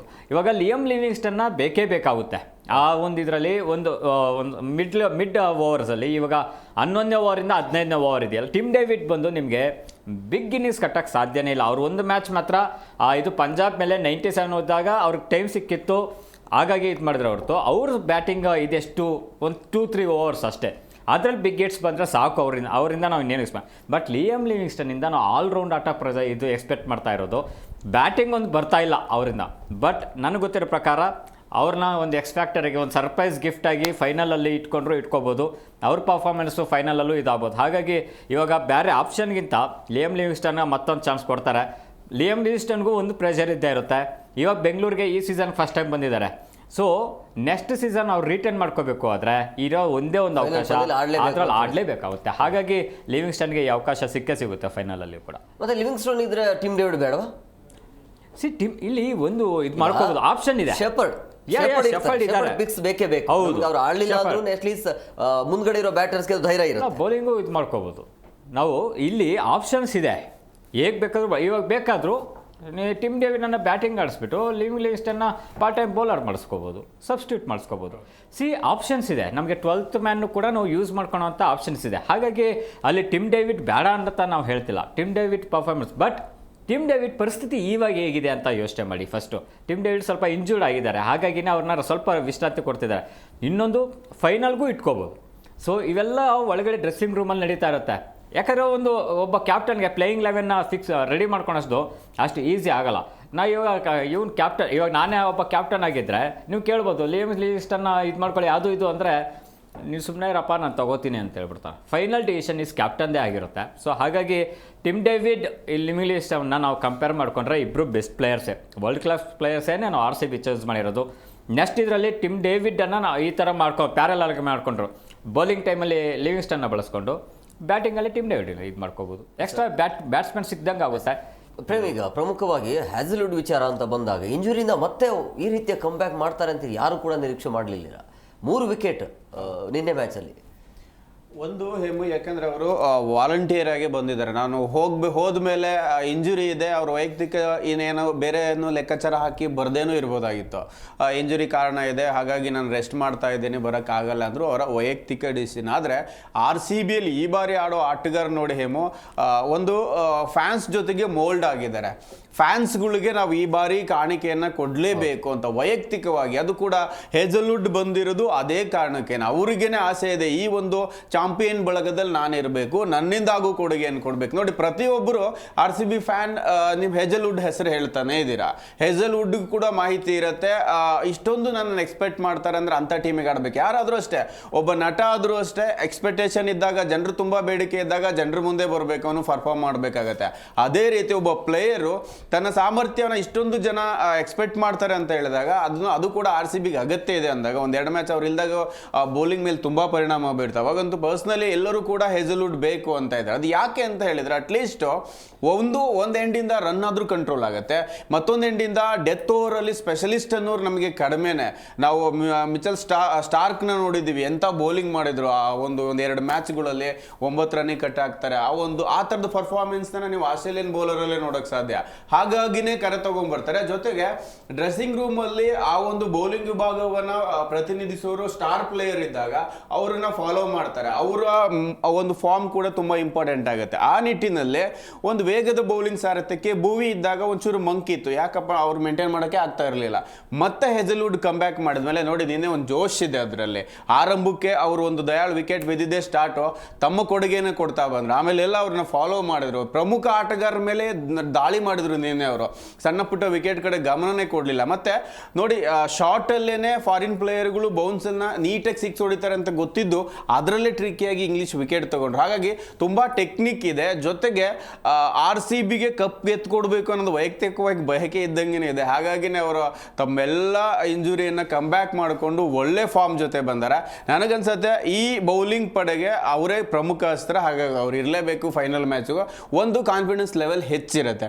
ನೋಡಿ, ನಿನ್ನೆ ಸುಯೇಶ್ ಶರ್ಮಾನ ಕೇಳ್ತಾರೆ, ಅವ್ರು ಅವಾರ್ಡಿಗೆ ಬಂದಿರಬೇಕಾದ್ರೆ ಪ್ಲೇಯರ್ ಆಫ್ ದಿ ಮ್ಯಾಚ್ ಆದಾಗ, ನೀವು ಸೆಲೆಬ್ರೇಟ್ ಹೇಗೆ ಮಾಡ್ತಾರೆ, ಹೋಗಿ ಮತ್ತೆ ಡ್ರೆಸ್ಸಿಂಗ್ ರೂಮಲ್ಲಿ ಸೆಲೆಬ್ರೇಟ್ ಇದೆಯಾ ಅಂದ್ರೆ, ಇಲ್ಲ ನಾವು ಕಪ್ ಎತ್ತಿದ ಮೇಲೆ 3ನೇ ತಾರೀಕು ಸೆಲೆಬ್ರೇಷನ್ ಮಾಡೋಣ ಅಂತಿದ್ದೀವಿ ಅಂತ. ಅಂದ್ರೆ ಕಾನ್ಫಿಡೆನ್ಸ್ ಲೆವೆಲ್ ಆಟಗಾರಲ್ಲಿ ಅಷ್ಟು ತುಂಬಿಟ್ಟಿದ್ದಾರೆ. ಹಾಗಾಗಿ ಆ ಬೌಲಿಂಗ್ ಯೂನಿಟ್ಗೆ ಅವ್ರು ಬೇಕಾಗತ್ತೆ, ಅವ್ರ ಅಗತ್ಯ RCBಗೆ. ಆ ರೀತಿಯ ಕಾನ್ಫಿಡೆನ್ಸ್ ಇರಬೇಕು, ಬಟ್ ಅದು ಓವರ್ ಆಗಬಾರ್ದು ಅಷ್ಟೇ. ನಮಗೆ ಇರೋದು ಗೆದ್ದಾದ ನಂತರ ಆ ರೀತಿಯ ಕಾನ್ಫಿಡೆಂಟ್ ಮಾತುಗಳು ಬರಲಿ ಅಂತ ಹೇಳೋದು. ಯಾಕಂದ್ರೆ ಫೈನಲ್ ಹಂತಕ್ಕೆ ಹೋಗಿ ಎಡವಿರೋದನ್ನು ಕೂಡ ನಾವು ನೋಡಿದೀವಿ, ಇದು 4ನೇ ಬಾರಿಗೆ. ಪ್ರೇಮಿಗ, ಪ್ರಮುಖವಾಗಿ ಇವತ್ತಿನ ಪಂದ್ಯಕ್ಕೆ ಬರೋಣ. ಇವತ್ತು ಕೂಡ ಇಂಪಾರ್ಟೆಂಟ್ ಪಂದ್ಯ ಆಗುತ್ತೆ, GT ಮತ್ತೆ ಮುಂಬೈ. ಅಲ್ಲಿ ಈ ಪಂದ್ಯ ಇಲ್ಲಿ ಯಾರು ಗೆಲ್ತಾರೆ, ಅಲ್ಲಿ ಪಂಜಾಬ್ ವಿರುದ್ಧ ಆಡಬೇಕಾಗತ್ತೆ, ಪಂಜಾಬ್ ವಿರುದ್ಧ ಯಾರು ಗೆಲ್ತಾರೆ, RCB ವಿರುದ್ಧ ಆಡಬೇಕಾಗುತ್ತೆ. ಬಟ್ ಇವತ್ತು ಸೋಲೋ ತಂಡ ನೇರವಾಗಿ ಮನೆಗೆ ಹೋಗುತ್ತೆ. ಸೊ ಹೆಂಗಿರ್ಬೋದು ಇವತ್ತಿನ ಬ್ಯಾಟಲ್? ಒಂದು ಕಡೆಗೆ ಈಗ ಒಂದು ಸಿಚುಯೇಷನ್ ನೋಡಿದ್ರೆ, ಬ್ಯಾಕ್ ಟು ಬ್ಯಾಕ್ ಸೋಲು ಶುಭ್ಮನ್ ಗಿಲ್ ಅವರಿಗೆ ಒಂದಿಷ್ಟು ಕಾನ್ಫಿಡೆನ್ಸ್ ಲೆವೆಲ್ಸ್ನ ಕಡಿಮೆ ಮಾಡಿದೆ. ಇನ್ನೊಂದು ಕಡೆಗೆ ಅವರು ತ್ರಿವಳಿ ಸ್ಟಾರ್ನ ನಂಬ್ಕೊಂಡಿದ್ರು, ಯಾಕಂದರೆ ಬ್ಯಾಟಿಂಗ್ ಟಾಪ್ 3ನೇ ಅವ್ರದ್ದು ಫಿನಿಶ್ ಆಗಿರೋದು. ಆಲ್ಮೋಸ್ಟ್ ಅವ್ರ ಮೇಲೆ ಅವರಿಗೆ ನಂಬಿಕೆ. ಯಾಕಂದರೆ ಕಳೆದ ಒಂದೆರಡು ಮ್ಯಾಚಲ್ಲಿ ನೋಡಿ, ಶಾರುಖ್ ಖಾನ್ 50 ಬಾರಿಸಿದ್ರು, ಮ್ಯಾಚ್ ಫಿನಿಶ್ ಅಂತೂ ಅವ್ರು ಮಾಡ್ಕೊಡ್ಲಿಲ್ಲ. ಹಾಗಾಗಿನೇ ಅವ್ರ ಮೇಲೆ ಒಂದಿಷ್ಟು ನಂಬಿಕೆನೇ ಕಡಿಮೆ. ಇನ್ನೊಂದು ಕಡೆ ಮುಖಾಮುಖಿ ಅಂತ ನೋಡಿದ್ರೆ, 7 ಬಾರಿ ಮುಖಾಮುಖಿ, 5 ಗುಜರಾತ್, 2 ಮುಂಬೈ ಇಂಡಿಯನ್ಸ್ ಇದೆ. ಈ ಲೆಕ್ಕಾಚಾರ ಬೇರೆ ಇದ್ರು, ಈ ಬಾರಿ ಮುಂಬೈ ಟೀಮ್ಗೆ ಕಂಪೇರ್ ಮಾಡಿದ್ರೆ ತುಂಬಾ ಹಿಂಗನ್ಸುತ್ತೆ ನಮಗೆ. ಏರುಪೇರಿನ ಸಿಚುಯೇಷನ್ ಕಾಣುತ್ತೆ. ಮುಂಬೈ ಸದೃಢವಾಗಿದೆ, ಬೌಲಿಂಗ್, ಓಪನಿಂಗ್ ಇರ್ಬೋದು, ಮಿಡ್ಲ್ ಆರ್ಡರ್ ಇರ್ಬೋದು. ವಿಲ್ ಜಾಕ್ಸ್ ಹೋದ್ರು ಕೂಡ ಅಲ್ಲಿಗೆ ಬೇಕಾಗಿರೋ ಪ್ಲೇಯರ್ಸ್ನೇ ಅವ್ರು ಎತ್ಕೊಂಡಿದ್ದಾರೆ, ಏನು ಸಮಸ್ಯೆ ಆಗಲ್ಲ. ಬೌಲಿಂಗ್ ಪಡೆಯಲ್ಲಿ ಅವ್ರು ಯಾರಿಗೂ ವಾಪಸ್ ಹೋಗದಂತ ಮೇನ್ ಪ್ಲೇಯರ್ಸ್ ಯಾರು ಹೋಗಿಲ್ಲ. ವಿಲ್ ಜಾಕ್ಸ್ನ ಬಿಟ್ರೆ ಅವರೆಲ್ಲರಿಗೂ ಕೂಡ ಅದೇ ಟೀಮೇ ಇದೆ. ಜೊತೆಗೆ ಅವರಿಗೆ ಇರೋ ಟೀಮೇ ಬ್ಯಾಲೆನ್ಸಿಂಗ್ ಆಗಿದೆ. ನೀವು ಹಂಗೆ ನೋಡೋದಾದ್ರೆ ಗುಜರಾತ್ಗೆ ಆ ಥರದ್ದೊಂದು ಕಾಣಲ್ಲ. ಇವಾಗ ಬಟ್ಲರ್ ಇಲ್ಲದೆ ಇರೋದು ಗೆದ್ದು ಕಾಣಿಸ್ತಾ ಇದೆ. ಸಾಯಿ ಸುದರ್ಶನ್ ಹಾಗೇನೆ ಶುಭ್ಮನ್ ಗಿಲ್ ಔಟ್ ಆದ್ರೆ ನೆಕ್ಸ್ಟ್ ಯಾರು ನಿಮಗೆ ಮ್ಯಾಚ್ ಎತ್ಕೊಂಡು ಹೋಗುವಂತ ಪ್ರತಿಭೆ ಯಾರಿದ್ದಾರೆ? ನಿಮಗೆ ತೆವಾಟಿಯಾ ಬ್ಯಾಟ್ ಸದ್ ಮಾಡ್ತಿಲ್ಲ. ಇನ್ನೊಂದು ಕಡೆಗೆ ಸ್ಟಾರ್ ಸ್ಪಿನ್ನರ್ ಅಂತೇಳಿ ನಾವು ಹೇಗೆ KKR ವೆಸ್ಟ್ ಇಂಡೀಸ್ ಪ್ಲೇಯರ್ಗೆ ಮಣೆ ಹಾಕಿ ಈ ಬಾರಿ ಕಳಪೆ ಪ್ರದರ್ಶನ ಪಡ್ಕೊಂಡ್ರು, ಹಾಗೆ ಇವರು ಕೂಡ ಗುಜರಾತಲ್ಲಿ ಇವ್ರ ಮೇಲೆ ರಶೀದ್ ಖಾನ್ ಮೇಲೆ ಬಲವಾದ ಭರವಸೆ ಇಟ್ಕೊಂಡಿದ್ರು. ಸುಯೇಶ್ ಶರ್ಮಾ ಅಷ್ಟು ಕ್ಲಿಕ್ ಆಗಿಲ್ಲ ಅವ್ರು. ರಶೀದ್ ಖಾನ್ ಬ್ಯಾಟ್ ಬೌಲಿಂಗ್ ಯಾವುದೂ ಮಾಡಿಲ್ಲ. ಇನ್ನೊಂದು ಕಡೆಗೆ ನಿಮಗೆ ತೆವಾಟಿಯಾನ ನಂಬಕ್ ಆಗ್ತಾ ಇಲ್ಲ, ತೆವಾಟಿಯಾ ವಿನ್ನು ಮಾಡಿಸ್ತಾ ಇಲ್ಲ, ಬ್ಯಾಟಲ್ಲಿ ಏನು ಮ್ಯಾಜಿಕೇ ಮಾಡ್ತಾ ಇಲ್ಲ. ಹೀಗಿರ್ಬೇಕಾದ್ರೆ ನಿಮಗೆ ಕಂಪೇರಿಟಿವ್ಲಿ ಬೌಲಿಂಗ್ ತುಂಬಾ ಚೆನ್ನಾಗಿದೆ. ಟಾಪ್ ಆರ್ಡರ್ ಇಬ್ರು ಬ್ಯಾಟ್ಸ್ಮನ್. ಬೌಲಿಂಗ್ ಅಂತ ಬಂದಾಗ ಸಾಯಿ ಕಿಶೋರ್ ಮತ್ತೆ ನಮಗೆ ಕನ್ನಡಿಗ ಪ್ರಸಿದ್ಧ ಕೃಷ್ಣ ಒಳ್ಳೆಯ ಬೌಲಿಂಗ್ ಮಾಡ್ತಾ ಇದ್ದಾರೆ. ಇವರಿಬ್ಬರನ್ನ ಹೊರತುಪಡಿಸಿದ್ರೆ ಒಂದು ಹಂತಕ್ಕೆ ಈಗ 2 ಮ್ಯಾಚ್ ಬ್ಯಾಕ್ ಟು ಬ್ಯಾಕ್ ಸೋತಾರೆ. ಕಂಪೇರ್ ಮಾಡಿದ್ರೆ ಮುಂಬೈ ಇವತ್ತು ನೀರಸವಾಗಿ ಅಥವಾ ಲೀಲಾಜಾಲವಾಗಿ ಗೆಲ್ಲತ್ತೆ ಅನ್ನೋ ನನಗನ್ಸುತ್ತೆ. ಈಗ ಈ ರಶೀದ್ ಖಾನ್ ಇವತ್ತು ಪಾರ್ಟಿಗೆ ಜಾಯ್ನ್ ಆಗಿಲ್ಲ ಅಂದ್ರೆ ಬಹಳ ಕಷ್ಟ ಆಗತ್ತೆ ಅನ್ಸುತ್ತೆ GTಗೆ. ಯಾಕಂದ್ರೆ ಪ್ರತಿ ಪಂದ್ಯದಲ್ಲೂ ಕೂಡ ಹೊಡ್ಸ್ಕೊಂಡೇ ಇರ್ತಾ ಇದ್ದಾರೆ. ಇವತ್ತೇ ಒಂದ್ ವೇಳೆ ಈ ಬಿಗ್ ಮ್ಯಾಚ್ ಅಲ್ಲಿ ಬಿಗ್ ಮ್ಯಾನ್ ಶೋ ವಾಪಸ್ ಆದ್ರೆ ಚೆನ್ನಾಗಿರತ್ತೆ ಅಂತ. ರಶೀದ್ ಖಾನ್ ಈಗ ಈ ಸೀಸನಲ್ಲಿ IPL ಮ್ಯಾಚ್ ಫೀಲ್ಡ್ ಬಂದಾಗೆಲ್ಲ ಅವರಿಂದ ಎಕ್ಸ್ಪೆಕ್ಟ್ ಮಾಡೋ ವಿಕೆಟ್ಗಳಲ್ಲ, ಅವರಿಂದ ಸ್ನೇಕ್ ಶಾಟ್ಸ್ ಬರುತ್ತಾ ಅಂತ ಯೋಚನೆ ಮಾಡ್ತಾ ಇದ್ದಾರೆ ಎಲ್ಲರೂ ಕೂಡ. ಯಾಕಂದರೆ ಅವ್ರು ಆ ಥರ ಒಂದು ಟ್ರೇಡ್ ಮಾರ್ಕನ್ನು ಇದು ಮಾಡಿದ್ದಾರೆ. ಬಟ್ ರಶೀದ್ ಖಾನ್ ಯಾವ ಟೈಮಲ್ಲಾದರೂ ಬರ್ಬೋದು, ಯಾಕೆ ಯಂಗ್ ಟ್ಯಾಲೆಂಟೆಡ್. ನನ್ನ ಪ್ರಕಾರ ಫ್ಯೂಚರ್ ಕ್ರಿಕೆಟ್ನಲ್ಲಿ ಶೇನ್ ವಾರ್ನ ಮೀರಿಸೋವಂಥ ಏನಾದರೂ ವಿಕೆಟ್ಗಳಲ್ಲಿ ಇದ್ದರೆ ಅದು ರಶೀದ್ ಖಾನ್ ಮಾತ್ರ. ಅವ್ರಿಗಿನ್ನ ಏಜು ತುಂಬ ತುಂಬ ತುಂಬ ಕಡಿಮೆ, ಅದಾಗಲೇ 400-500 ವಿಕೆಟನ್ನು ಪಡ್ಕೊಂಡಿದ್ದಾರೆ ಇಂಟರ್ನ್ಯಾಷನಲ್ ಕ್ರಿಕೆಟಲ್ಲಿ. ಸೊ ಹಾಗಾಗಿ ರಶೀದ್ ಖಾನ್ ಪರ್ಫಾರ್ಮೆನ್ಸ್ ಬಗ್ಗೆ ಮೇ ಬಿ ಡಲ್ ಆಗಿರ್ಬೋದು ಈ ಸೀಸನಲ್ಲಿ, ಡಲ್ ಆಗಿದ್ದಾರೆ ಇಲ್ಲ ಅಂತೇಳ. ಬಟ್ ಇಂಥ ಮೇಯ್ನ್ ಮ್ಯಾಚಿಗೆ ಬಂದಾಗ, ಪ್ಲೇ ಆಫ್ ಮ್ಯಾಚ್ಗಳಿಗೆ ಬಂದಾಗ ಇಂಥ ವರ್ಲ್ಡ್ ಕ್ಲಾಸ್ ಪ್ಲೇಯರು ಅವ್ರ ಫಾರ್ಮಿಗೆ ಬಂದೇ ಬಿಡ್ತಾರೆ, ಯಾರೇ ಆಗಿದ್ರು. ಇವತ್ತು ನಾವು ಮುಂಬೈ ಇಂಡಿಯನ್ಸಲ್ಲಿ ರೋಹಿತ್ ಶರ್ಮಾವನ್ನು ಕೂಡ ನಾವು ಇದು ಮಾಡೋಕ್ಕಾಗಲ್ಲ. ಯಾಕಂದರೆ ಈ ಲೀಗ್ ಮ್ಯಾಚ್ಗಳಲ್ಲಿ ಒಬ್ರು ಹೋದ್ರು, ಒಬ್ರು ಆಡ್ತಾರೆ, ಗೆಲ್ತಾರೆ, ಇಲ್ಲ ಒಂದು ಸೋತ್ರು ಕೂಡ ಇನ್ನೊಂದು ಗೆಲ್ಲೋ ಚಾನ್ಸಸ್ ಇರುತ್ತೆ. ಆದರೆ ಪ್ಲೇ ಆಫ್ಗಳಲ್ಲಿ ಹಿಟ್ ಆ್ಯಂಡ್ ಔಟ್, ನೀವು ಹೊಡಿಬೇಕು ಇಲ್ಲಾಂದರೆ ಹೋಗ್ತಾ ಇರಬೇಕು ಅನ್ನೋ ಒಂದು ಟೈಮ್ ಬಂದಾಗ ಖಂಡಿತವಾಗ್ಲೂ ರಶೀದ್ ಖಾನ್ ಅಂತ ಇಂಟರ್ನ್ಯಾಷನಲ್ ಪ್ಲೇಯರ್ ಅವ್ರ ಫಾರ್ಮಿಗೆ ಬಂದುಬಿಡ್ತಾರೆ. ಇವತ್ತು ನನಗೆ ಗೊತ್ತಿರೋ ಪ್ರಕಾರ ರಶೀದ್ದಿಂದ ಒಳ್ಳೆ ಬೌಲಿಂಗನ್ನು ನಾವು ನೋಡ್ತೀನಿ ನೋಡಿ. ಆಕ್ಚುಲಿ ಅವರು ಕಂಬ್ಯಾಕ್ ಆದ್ರೆ ಇನ್ನೂ ಚೆನ್ನಾಗಿರುತ್ತೆ, ಬಹಳ ಕಷ್ಟ ಆಗುತ್ತೆ. 2-3 ಪಂದ್ಯದಲ್ಲಿ 200 ಮೇಲೆ ಎಲ್ಲ ಸ್ಕೋರ್ ಅವ್ರದ್ದು. ಅಲ್ಲ, ಇನ್ನೊಂದು ನಾವು ಹೇಳಿದ್ರಲ್ಲ, ಇವಾಗ ಸಾಯಿ ಸುದರ್ಶನ್, ಶುಭ್ಮನ್ ಗಿಲ್ ಇದು ಔಟ್ ಆದರೆ ಈ ಕಡೆ ಜಾಸ್ ಬಟ್ಲರ್ ಕೂಡ ಇಲ್ಲ. ಈ ಪಾಯಿಂಟ್ ಅವ್ರು ರಶೀದ್ ಖಾನ್ ತುಂಬ ಚೆನ್ನಾಗಿ ಗೊತ್ತಿರುತ್ತೆ. ನೀವು ಅವ್ರ ಇನ್ನಿಂಗ್ಸ್ಗಳನ್ನು ನೋಡಿ ರಶೀದ್ ಖಾನ್ನ IPL ಅಲ್ಲ, ಇಂಟರ್ನ್ಯಾಷನಲಲ್ಲಿ ಎಂತೆಂಥ ಕ್ರೂಷಲ್ ಮ್ಯಾಚ್ಗಳನ್ನು ಗೆಲ್ಲಿಸ್ಕೊಟ್ಟಿದ್ದಾರೆ ಅಂದರೆ ಗೆಲ್ಲೋದೇ ಇಲ್ಲ ಅನ್ನೋ ಮಟ್ಟದಲ್ಲೂ ಮೊನ್ನೆ ಹೋಗಿ ಶ್ರೀಲಂಕಾ ಒಂದು ಟೀಮನ್ನು ಸೋಲಿಸಿದ್ರು. ಸೊ ಹಾಗಾಗಿ ರಶೀದ್ ಖಾನ್ನ ನಾವು ಇವತ್ತು 100% ಗ್ಯಾರಂಟಿ ಕೊಡ್ತೀನಿ, ಇವತ್ತು ಅವ್ರ ಬಂದ ಒಳ್ಳೆ ಬೌಲಿಂಗ್ ಬಂದೇ ಬರುತ್ತೆ ಅವ್ರ ಕಡೆ ಪಕ್ಕ. ಪ್ರಮುಖವಾಗಿ ಮುಂಬೈ ವಿಚಾರ ಅಂತ ಬಂದಾಗ ಮುಂಬೈಲಿ ಏನು ಸಮಸ್ಯೆ ಕಾಣ್ತಾ ಇಲ್ಲ, ಬಟ್ ಕಳೆದ ಪಂದ್ಯದಲ್ಲಿ ಅವ್ರು ಸರಿ ಆಡ್ಲಿಲ್ಲ ಅಂತ ಅನ್ಸುತ್ತೆ.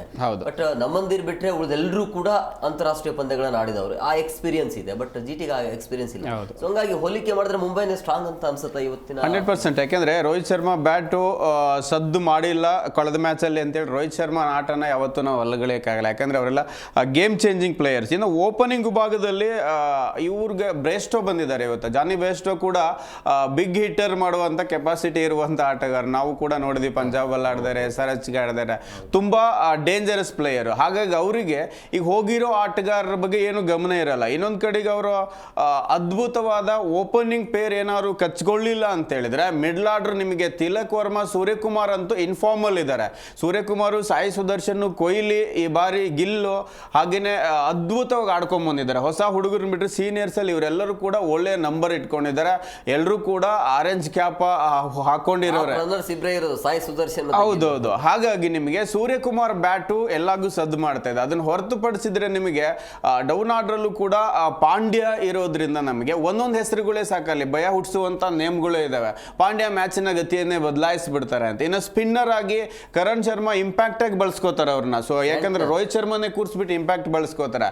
ಇನ್ನು ಸ್ಟಾರ್ ವೇಗಿಗಳಿಗೆ ಬಂದಾಗ ನಿಮಗೆ ಟ್ರೆಂಟ್ ಬೋಲ್ಟ್ ಹಾಗೇನೆ ನಮ್ಮ ಬೂಮ್ರಾ ಬಗ್ಗೆ ಮಾತಾಡ್ಲಿಕ್ಕೆ ಆಗಲ್ಲ. ಕಳೆದ ಮ್ಯಾಚಲ್ಲಿ ಅವರು ಏನಕ್ಕೆ ಆ ರೀತಿ ಪ್ರದರ್ಶನ ಬಂತು ಗೊತ್ತಿಲ್ಲ. ಇವತ್ತು ಅದನ್ನ ಯಾವ ಮಿಸ್ಟೇಕು ಮಾಡಲ್ಲ. ನಮಗೆ ಹಿಂಗೆ ರಿಕಿ ಪಾಂಟಿಂಗ್ ಅಂಡ್ ಟೀಮ್ ಇದ್ದಾಗ ಒಂದು ಆಸ್ಟ್ರೇಲಿಯನ್ ಟೀಮ್ ಇತ್ತಲ್ವಾ, ಆ ಥರದ ಭಯ ಹುಟ್ಟಿಸುವ ಟೀಮ್ ಅಂದರೆ ಮುಂಬೈ ಇದು. ಆಮೇಲೆ ಮುಂಬೈ ಒಂದು ಟಾಕೇ ಇದೆ ನಿಮಗೆ, ಮುಂಬೈ ಈ ಹಂತಕ್ಕೆ ಬಂದರೆ ಕಪ್ ಬಿಟ್ಕೊಡಲ್ಲ, ಫೈನಲ್ಗೆ ಬಂದರೆ ಕಪ್ ಬಿಟ್ಕೊಡಲ್ಲ. ಯಾಕೆ ಹೇಳ್ತಾರೆ ಅಂದರೆ ಸ್ಟಾರ್ ಪ್ಲೇಯರ್ಗಳದ್ದು ಬತ್ತಳಿಕೆನೆ. ಇನ್ನು ನಮಗೆ ಮಿಚೆಲ್ ಸ್ಯಾಂಟ್ನರ್ ಅಂತೂ ಈ ಬಾರಿ ತುಂಬ ಡೇಂಜರಸ್ ಆಗಿಬಿಟ್ಟಿದ್ದಾರೆ. ಅವ್ರ ಬೌಲಿಂಗಿಗೆ ಆಡುವುದೇ ತುಂಬ ಕಷ್ಟ ಅನ್ನೋ ಲೆವೆಲ್ಲಿಗೆ ಬೌಲಿಂಗ್ ಮಾಡಿದ್ದಾರೆ. ಮೇ ಬಿ ಈ ಎಲ್ಲರನ್ನ ಎದುರಿಸಿ ಆಡಬೇಕು ಅಂತ ಹೇಳಿದ್ರೆ ಗುಜರಾತ್ ಮತ್ತೊಮ್ಮೆ ಬಹಳ ದೊಡ್ಡ ಲಯ ಕಂಡುಕೊಳ್ಬೇಕು. ಮೇಲ್ನೋಟಕ್ಕೆ ಗುಜರಾತ್ ಮೇಲುಗೈ ಇದೆ ಮುಂಬೈ ಮೇಲೆ ಹೋಲಿಕೆ ಮಾಡಿದ್ರೆ. ಬಟ್ ಈ ಸಿಚುವೇಶನ್ ಇದೆಯಲ್ಲ, ಪ್ಲೇ ಆಫ್ ಹಂತದಲ್ಲಿ ಎಲ್ಲೋ ಕಡೆ ಎಡುವಂತ ಎಲ್ಲ ಸಾಧ್ಯತೆ ಕಂಡು ಬರ್ತಾ ಇದೆ. ಈಗ ಪ್ರಮುಖವಾಗಿ ಇವತ್ತಿನ ಪಂದ್ಯ ಏನಿದೆಯಲ್ಲ ಅದು RCB ಆಡಿರುವಂಥ ಪಿಚ್ ಆಗುತ್ತೆ. ಸೊ ಹಂಗಾಗಿ RCB ಮತ್ತೆ ಪಂಜಾಬ್ ನಡುವೆ ಏನೇನು ಆಯ್ತು ಅನ್ನೋದನ್ನ ಎರಡೂ ಟೀಮ್ ಕೂಡ ನೋಡಿರ್ತಾರೆ. ಸೊ ಹಂಗಾಗಿ ಯಾರು ಸರಿಯಾಗಿ ಅದನ್ನ ಅರ್ಥ ಮಾಡ್ಕೊಂಡು ಆಡ್ತಾರೆ ಅವರಿಗೆ ಮೇಲುಗೈ ಸಾಧಿಸುವಂತ ಸಾಧ್ಯತೆ ಇದೆ ಖಂಡಿತ. ಇದರಲ್ಲಿ ನಾವು ಮಾತಾಡಿದ್ರೆ ಟಾಸ್ ಮೇಯ್ನ್ ಆಗಿ ಇದು ಮಾಡ್ಕೋತಾರೆ.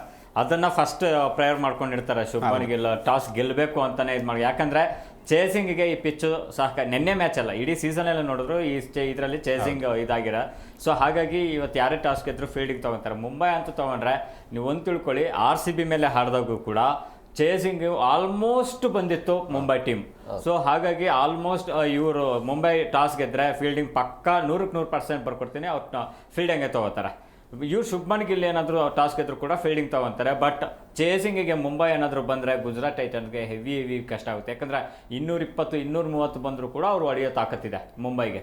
ಎಸ್ಪೆಷಲಿ ಈ ಮಿಡ್ಲ್ ಆರ್ಡ್ರಲ್ಲಿ ಹಾರ್ದಿಕ್ ಪಾಂಡ್ಯ ಇದ್ದಾರ, ಅವ್ರ ಇನ್ನಿಂಗ್ಸು 140 150 ತಂದುಕೊಟ್ರೆ ಟಾಪ್ 4 ಪ್ಲೇಯರ್ಸು 150 ಮೇಲೆ ಹೇಗೆ ತೊಗೊಂಡೋಗೋದು ಅನ್ನೋದು ಹಾರ್ದಿಕ್ ಪಾಂಡ್ಯಗೆ ತುಂಬ ಚೆನ್ನಾಗಿ ಗೊತ್ತಿದೆ. ಹಾಗಾಗಿ ಅವ್ರು ಚೇಸಿಂಗೇ ಬಿಡಬಾರ್ದು. ಮುಂಬೈ ಏನಾದರೂ ಇವತ್ತು ಸೋಲ್ಬೇಕು ಅಂತ ಅಂದ್ಕೊಂಡಿದ್ರೆ, ಏನು ಶುಭ್ಮನ್ ಗಿಲ್ ಏನು ಸೋಲಿಸ್ಬೇಕು ಅಂದ್ಕೊಂಡಿದ್ರೆ ಅವರು ಚೇಸಿಂಗ್ ತೊಗೊಂಡು ಬೇಗ ಕಂಟ್ರೋಲ್ ಮಾಡಿಕೊಂಡ್ರೆ ಎಷ್ಟಾಗುತ್ತೋ ಅಷ್ಟು. ಅವರು 180 ಹೊಡಿಲಿ. So but control that is A very good thing ಆಗುತ್ತೆ ಇದಕ್ಕೆ ಗುಜರಾತ್ ಟೈಟನ್ಸ್ಗೆ. 180 ಮುಂಬೈ ಮಾಡ್ತಿದ್ರೆ ಪಕ್ಕ ಗೆಲ್ತಾರೆ. ಬಾಲಿಂಗ್ ಆಗ್ಬೋದು ಬಟ್ ಗುಜರಾತ್ ಟೈಟನ್ಸ್ ಕೂಡ ಅವ್ರಿಗೂ ಇದು ಹಂಬಲೆಸ್ ಇದ್ದೇ ಇರುತ್ತೆ, ನಾವು ಫೈನಲ್ಗೆ ಹೋಗ್ಬೇಕು. ಯಾಕಂದರೆ ಹೋಮ್ ಗ್ರೌಂಡಲ್ಲಿ ಅವರು ಕೂಡ ಕಪ್ ಗೆಲ್ಲೋ ಚಾನ್ಸಸ್ ಇರುತ್ತೆ, ಅಹಮದಾಬಾದ್. ಸೊ ಹಾಗಾಗಿ ಆ ಒಂದು ಡ್ರೀಮನ್ನು ಅವ್ರಿಗೂ ಇರುತ್ತೆ. ಬಟ್ ಇಲ್ಲಿ ಏನಪ್ಪ ಅಂದರೆ ಚೇಸಿಂಗ್ ಮಾಡಿದವ್ರಿಗೆ ಅಡ್ವಾಂಟೇಜ್ ತುಂಬ ಇದೆ. ಹಾಗಾಗಿ ಟಾಸು ನೆನ್ನೆ ಮ್ಯಾಚಲ್ಲಿ ತೊಗೊಬೇಕಾಗಿರುತ್ತೆ ಇವತ್ತಿನ ಟೀಮ್ಸು. ಟಾಸ್ ಇದರಲ್ಲಿ ಯಾರು ಗೆಲ್ತಾರೋ ಇವತ್ತಿನ ಮ್ಯಾಚಲ್ಲಿ 30 to 40% ಗೆದ್ದಂಗೆ ಅಂತ ಹೇಳಿ. ನಿಮ್ಮ ಪ್ರಕಾರ ಯಾರು ಗೆಲ್ತಾರೆ? ನಿಜ, ಒಂದು ಟಾಸ್ ವಿನ್ ಡಿಸೈಡ್ ಮಾಡುತ್ತೆ. ಯಾಕಂದ್ರೆ ಈ ಒಂದು ಸೀರೀಸ್ ಅಂತ ನೋಡಿದಾಗ GT ಕೂಡ ಗೆದ್ದಿದೆ. ಮುಂಬೈನ ಮಣಿಸುವಂಥ ಕೆಪಾಸಿಟಿ ಇದೆ. ಯಾಕಂದ್ರೆ ಅವರಲ್ಲಿ ಎಲ್ಲ 2 ಕ್ಯಾಪನ್ನು ತೆಗೆದುಕೊಂಡಂಥ ಬೌಲರ್ ಬ್ಯಾಟ್ಸ್ಮನ್ ಇಬ್ಬರು ಇದ್ದಾರೆ. ಜೊತೆಗೆ ಹೇಳಬೇಕು ಅಂತ ಹೇಳಿದ್ರೆ ಇವತ್ತಿನ ಪಂದ್ಯವನ್ನು ಮುಂಬೈ ಗೆಲ್ಲಿ GT ಗೆಲ್ಲಿ, ಇವತ್ತಿನ ಗೆಲುವನ್ನು ಇವತ್ತಿನ ಪಂದ್ಯವನ್ನು ನೋಡ್ಕೋಬೇಕಾಗಿರೋದು RCB. ಯಾಕಂದ್ರೆ ಯಾವ ಪ್ಲೇಯರು ಹೇಗೆ ಆಡ್ತಾರೆ, ಇವ್ರನ್ನ ಹೇಗೆ ಕಟ್ ಹಾಕಬೇಕು, ಪ್ರತಿಯೊಂದು ಕೂಡ RCBನೂ ಇವತ್ತಿನ ಮ್ಯಾಚನ್ನು ಫಾಲೋ ಮಾಡಬೇಕು. ಜೊತೆಗೆ ಇವತ್ತಿನ ಪಂದ್ಯ ಯಾರು ಗೆಲ್ತಾರೆ, RCB ವಿರುದ್ಧ ಅದೇ ಪಂದ್ಯ ಆಡುತ್ತೆ ಅಂತ ನನಗೆ ಅದೇ ಚಾನ್ಸಸ್ ಇದೆ. ಯಾಕಂದ್ರೆ ಮುಂಬೈ ಇವತ್ತು ಗೆಲ್ತು ಅಂತ ಹೇಳಿದ್ರೆ, ಯಾಕೆಂತ ಹೇಳಿದ್ರೆ ಪಂಜಾಬ್ನ ಮಣ್ಸ್ ಅವರು ಫೈನಲಿಗೆ ಬಂದೇ ಬರ್ತಾರೆ. ಇವತ್ತು ನಮಗೂ ಕೂಡ ನಿರ್ಣಾಯಕ ಇರುತ್ತೆ, ಇವ್ರು ನೋಡ್ಕೋಬೇಕು. ಜೊತೆಗೆ ಇವತ್ತು ಗೆಲ್ಲೋ ಫೇವರೆಟ್ ಟೀಮ್ ಅಂತ ಹೇಳಿದ್ರೆ ಅದು ಒಂದೇ ವರ್ಡ್ ಬರೋದು, ಯಾಕಂದ್ರೆ ಮುಂಬೈನೇ. ಈ ಥರದ ಒಂದು ಪಂದ್ಯಗಳಲ್ಲಿ, ಈ ಥರದ ಒಂದು ಕ್ವಾಲಿಫೈ ಇರ್ಬೋದು ಅಥವಾ ಈ ಫೈನಲ್ ಅಂತ ಬಂದಾಗ ಮುಂಬೈ ಪ್ಲೇಯರ್ಸು ಒಳ್ಳೆ ಪರ್ಫಾರ್ಮ್ ಮಾಡ್ತಾರೆ. ನೀವು ಹೇಳಿದಾಗ ಎಲ್ಲರೂ ಕೂಡ ಒಂದು ಅಂತಾರಾಷ್ಟ್ರೀಯ ಪಂದ್ಯ ಆಡಿದ ಅನುಭವ ಇದೆ. ಜೊತೆಗೆ ಒತ್ತಡವನ್ನು ನಿಭಾಯಿಸುವಂಥ ದಾಂಡಿಗರು ಬೌಲಿಂಗ್ ಬ್ಯಾಟಿಂಗ್ ಇಬ್ಬರೂ ಇರೋದ್ರಿಂದ ಕಂಪೇರಿಟಿವ್ಲಿ ಇವತ್ತು ಮುಂಬೈ ಗೆಲ್ಲತ್ತೆ ಅಂತ ನನಗನ್ಸುತ್ತೆ. ನಿಮ್ಮ ಪ್ರಕಾರ? ಅಲ್ಲ, ನನ್ನ ಪ್ರಕಾರ ಮುಂಬೈ ಅನಿಸುತ್ತೆ. RCBಗೆ ಅನುಕೂಲ ತರ ಹೇಳಿ, ಅಂದ್ರೆ RCB ಅನುಕೂಲ ಆಗ್ಬೇಕಂದ್ರೆ ಯಾವ ಟೀಮ್ ನನ್ನ ವೈಯಕ್ತಿಕವಾಗಿ ನಂದು ಇನ್ನೊಂದು ಪಾಯಿಂಟ್ ಇದೆ. ಗುಜರಾತ್ ಟೈಟನ್ಸ್ ಫೈನಲ್ಗೆ ಬರಬೇಕು ಅಂತ ಅನ್ಕೊಂತೀನಿ. ಯಾಕೆಂದ್ರೆ 2023ರಲ್ಲಿ ನಮ್ಮ RCB ಹೋಮ್ ಗ್ರೌಂಡ್ ಚಿನ್ನಸ್ವಾಮಿಗೆ ಬಂದು ಪ್ಲೇ ಆಫ್ಗೆ ಬರ್ತಿದ್ದಂಗೆ ಮಾಡಿದ್ದು ಶುಭ್ಮನ್ ಗಿಲ್. ಸೊ ಹಾಗಾಗಿ ಫೈನಲ್ ಅಲ್ಲಿ RCB ಗುಜರಾತ್ ಟೈಟನ್ಸ್ ತೀರ್ಸ್ಕೋಬೇಕು ಅಂತ ಅದು ನನ್ನ ವೈಯಕ್ತಿಕ. ಆದ್ರೆ ಇನ್ನೊಂದು ಸ್ಪೋರ್ಟ್ ಆಗಿ ತಗೊಳೋದಾದ್ರೆ ಮುಂಬೈ ಬರಬೇಕು ಫೈನಲ್ಗೆ ಅನ್ಕೊಂತೀನಿ. ಯಾಕಂದ್ರೆ ಅದು ಬಲಿಷ್ಠ ಟೀಮ್. ನಾವು ಕಪ್ ಗೆಲ್ಬೇಕಾದ್ರೆ ಬಲಿಷ್ಠ ಟೀಮ್ ಮೇಲೆ ಗೆದ್ದೆ ನಾವು ಕಪ್ ಗೆಲ್ಬೇಕು. ಯಾಕಂದ್ರೆ ಉಳಿದವರು ಬೇರೆ ತರ ಮಾತಾಡ್ಕೋತಾರೆ, ನಮ್ಗೆ ಆಯ್ದು ಬೇಕಾಗಿಲ್ಲ, ನಾವು ಸ್ಟ್ರಾಂಗೆಸ್ಟ್ ಟೀಮ್ ಮೇಲೆ ಗೆಲ್ಬೇಕು. ಮಾತಾಡಕ್ಕೆ ಚಾನ್ಸ್ ಇಲ್ಲ, ಯಾಕಂದ್ರೆ ಆ ರೀತಿ ರೆಕಾರ್ಡ್ ಮಾಡಿರೋದು RCB ಈ ಬಾರಿ 8ಕ್ಕೆ 8 ಔಟ್ ಆಫ್ ಆಮೇಲೆ ಗೆದ್ದಿರೋದು. ಇನ್ನೊಂದು ಪಾಯಿಂಟ್ ಇದೆ, ಇವತ್ತು ಯಾರು ಗೆಲ್ತಾರೆ ಅವ್ರಿಗೊಂದು ಅಡ್ವಾಂಟೇಜ್ ಇದೆ. ಇವಾಗ ನೆಕ್ಸ್ಟ್ ಕ್ವಾಲಿಫೈರ್ 2ನಲ್ಲಿ ಅಹಮದಾಬಾದಲ್ಲೇ ನಡೆಯುವಂಥದ್ದು RCBಯನ್ನು ಸೋಲ್ಸೋದಕ್ಕೆ, ಎಸ್ಪೆಷಲಿ ಅಹಮದಾಬಾದಲ್ಲಿ ಆ ಪಿಚ್ಚನ್ನು ಅರಿಯೋದಕ್ಕೆ ಇವತ್ತು ಯಾರು ಗೆದ್ರು ಆ 2 ಟೀಮ್ಗಳಿಗೆ, ಎಸ್ಪೆಷಲಿ ಪಂಜಾಬ್ ಕಿಂಗ್ಸ್ ಆ್ಯಂಡ್ ಇವತ್ತು ಯಾರು ಅವ್ರಿಗೆ ಒಂದು ಅಡ್ವಾಂಟೇಜ್ ಸಿಗುತ್ತೆ. ಹಾಗಾಗಿ ಇವತ್ತಿನ ಮ್ಯಾಚು ತುಂಬ ಕ್ಯೂರಿಯಾಸಿಟಿಗೆ ಮೇಂಟೈನ್ ಮಾಡುತ್ತೆ 100%. RCB ವಿರುದ್ಧ ಮುಂಬೈ ಬರಬೇಕು ಅಂತ ಹೇಳ್ತಾ ಇದ್ರಿ. ಆ ಒಂದು ಹೈ ಟೆನ್ಷನ್ ಮ್ಯಾಚ್ ಕ್ರಿಯೇಟ್ ಆಗಬೇಕು ಅಂದ್ರೆ ಮುಂಬೈ ನಿನ್ನೆ ಬೌಲಿಂಗ್ ಪರ್ಫಾರ್ಮೆನ್ಸ್ ಅಷ್ಟು ಅದ್ಭುತವಾಗಿದ್ರು ಕೂಡ ಎಲ್ಲ ಒಂದ್ ಕಡೆ ಹೇಳ್ತಾ ಇದ್ರೆ RCBಗೆ ಈ ಸರಿ 18 ರನ್ ಅಂತ ಬಿಟ್ಟು ಕೊಟ್ಬಿಟ್ಟವ್ರೆ ಅಥವಾ ಅವ್ರಿಗೆ ಕಪ್ ಅನ್ನೋ ಲೆವೆಲ್ ಇದೆ. ನಿಜ, ಒಳ್ಳೆಯ ಸ್ಪರ್ಧೆ ಬೇಕು ನಮ್ಗೆ. ಹಾಗಾಗಿ ಮುಂಬೈ ಬರಬೇಕು, ಮುಂಬೈನ ಮಣಿಸ್ಬಿಟ್ಟು ನಾವು ಗೆಲ್ಬೇಕು, ಅದು ಒಂದು ಬೆಸ್ಟ್. ಯಾಕಂದ್ರೆ ಚಾಲೆಂಜ್ ಇದೆ, ಎಲ್ಲವನ್ನೂ ಕೂಡ ಅಳಿಸಿ ಬರ್ದಿದ್ದೀವಿ. ಇವಾಗ ಚೆನ್ನೈ ಪಿಚ್ಚಲ್ಲಿ ಗೆಲ್ಲಲ್ಲ ಅಂತಿದ್ರು, ಗೆದ್ದು ಹೊರಗಡೆ ವೀಕ್ ಅಂತಿದ್ರು, ಹೊರಗಡೆ ಗೆದ್ದೀವಿ, ಎಲ್ಲ ಆಯ್ತು. ಇದು ಒಂದು ಮುಗಿಸ್ಬಿಟ್ಟು ಕಪ್ ಎತ್ಕೊಂಡ್ರೆ ಚಾಲೆಂಜ್ ಇರುತ್ತೆ. ಚಾಲೆಂಜಿಂಗ್ ಸ್ಟಾರ್ಸ್ ಇರೋರಿಗೆ ಆ ಚಾಲೆಂಜೇ ಕಪ್ ಎತ್ತೋದು ಬೆಟರ್. ಯಾಕಂದ್ರೆ ಮತ್ತೆ ನಿಮಗೆ GT ಬಂದ್ರೆ ಮುಂಬೈ ಬಂದ್ರೆ ಇದು ಏನೋ ಒಂಥರ ಇದು ನಂಬರ್ ಗೇಮು ಲೆಕ್ಕಾಚಾರ ಹಾಕ್ಬಿಟ್ಟವ್ರೆ, ಒಂದು ಈ ತರದ ಟಾಕೇ ಇರಲ್ಲ. ಮುಂಬೈ ಬಂದ್ರೆ ಬದ್ಧ ವೈರಿಗಳ ಕಾದಾಟ ತರ ಬದ್ಧ ಮದಗಜಗಳ ಕಾಳಗವನ್ನು ನೋಡ್ಬೋದು. ಅದೇ ನಾನು ಕೂಡ ಎಕ್ಸ್ಪೆಕ್ಟ್ ಮಾಡ್ತೇನೆ. ಇವತ್ತು ನನ್ನ ಪ್ರಕಾರ ಮುಂಬೈ ಗೆಲ್ಲುತ್ತೆ. ಥ್ಯಾಂಕ್ ಯು ವೆರಿ ಮಚ್ ಇಬ್ಬರಿಗೂ ಇಷ್ಟೊತ್ತು ಕಾರ್ಯಕ್ರಮಕ್ಕೆ ಜಾಯ್ನ್ ಆಗಿದ್ದಕ್ಕೆ. ನೋಡಿದ್ರಲ್ಲ ವೀಕ್ಷಕರೇ, 18 ನಮ್ದು ಆಗೋದಕ್ಕೆ ಕೇವಲ ಒಂದೇ ಒಂದು ಹೆಜ್ಜೆ ಮಾತ್ರ ಬಾಕಿ ಇದೆ. ಅಂದರೆ ಫೈನಲ್ ಪಂದ್ಯ ಮಾತ್ರ ಇರುವಂಥದ್ದು. RCBಯ ವಿರುದ್ಧ ಯಾವುದೇ ಟೀಮ್ ಬಂದರೂ ಕೂಡ ಅಲ್ಲಿ RCB ಗೆಲ್ಲುವಂಥ ಎಲ್ಲ ಸಾಧ್ಯತೆ ಕಂಡು ಬರ್ತಾ ಇದೆ. ಒಂದು ವೇಳೆ RCB ಕಪ್ ಹೊಡಿತು ಅಂತ ಹೇಳಿದ್ರೆ ಈ ಸೋಷಿಯಲ್ ಮೀಡಿಯಾ ಇರುತ್ತಲ್ಲ, ಇನ್ಸ್ಟಾ ಆಗಿರ್ಬೋದು, ಈ ಎಕ್ಸ್ ಖಾತೆ ಆಗಿರ್ಬೋದು, ಆಮೇಲೆ ಟ್ವಿಟರ್ ಆಗಿರ್ಬೋದು, ಎಲ್ಲವೂ ಕೂಡ ಕಿತ್ಕೊಂಡು ಹರ್ಕೊಂಡು ಹೋಗಿರುತ್ತೆ. ಆ ರೀತಿಯ ರೆಕಾರ್ಡ್ ಆಗುತ್ತೆ. ಇತಿಹಾಸವನ್ನು ನಿರ್ಮಾಣ ಮಾಡೋದಕ್ಕೆ ಕೇವಲ ಒಂದು ಹೆಜ್ಜೆ ಮಾತ್ರ, ಒಂದು ಪಂದ್ಯ ಮಾತ್ರ, ಅದು 3ನೇ ತಾರೀಕಿಗೆ. ಅದ್ರ ಜೊತೆಗೆ ಇವತ್ತು ಕೂಡ ಇಂಪಾರ್ಟೆಂಟ್ ಪಂದ್ಯ ಇದೆ. ನೋಡಿ, ಮಜಾ ಮಾಡಿ, ಎಂಜಾಯ್ ಮಾಡಿ ಅಂತ ಹೇಳ್ತಾ ಇವತ್ತಿನ ಕಾರ್ಯಕ್ರಮವನ್ನು ಮುಗಿಸ್ತೀವಿ. ನಮಸ್ಕಾರ.